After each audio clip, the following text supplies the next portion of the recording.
تو میں سمجھتا ہوں کہ یہ اس حوالے سے ایک اچھا انتخاب ہے. لیکن جو پاکستان کو جو آگے سے چیلنجز درپیش ہیں وہ ادر دین دہشت گردی دو بڑے امپورٹنٹ ہیں. ایک ہے پولیٹیکل اور ایک ہے ہمارا معیشت کا.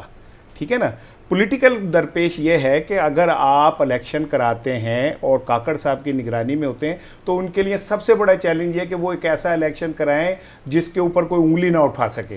اس کو شفاف، اور شفافیت یہ نہیں ہے کہ الیکشن ڈے پہ کیا ہوا، شفافیت یہ ہے کہ جو لیول پلینگ فیلڈ محترمہ مریم نواز صاحبہ نے چاہی اور وہ پوری ہو گئی، اور قاسم کے ابو جیل میں چلے گئے، اور بدقسمتی سے وہ کہتے ہیں رانجھے مجھیاں چرائیاں تو ڈولی لے گئے نے کھیڑے. یہ بیچارے مجھے چڑھاتے ہیں. وہ جو ہمارے دیکھنے والے وہ ضرور سمجھ رہے ہیں کیونکہ اسے ایکسپلین کرنے کے لیے آپ کو ہیر رانجھا فلم دکھانی پڑے گی. تو میں اس لیے یہ سمجھتا ہوں کہ اسے میں یہ سمجھتا ہوں کہ آنے والے دنوں میں کاکڑ صاحب مضبوط سے مضبوط ہوں گے. جو میں کہہ رہا ہوں نا، جو میرے ملک صاحب کو میری بات سمجھ نہیں رہے اور وہ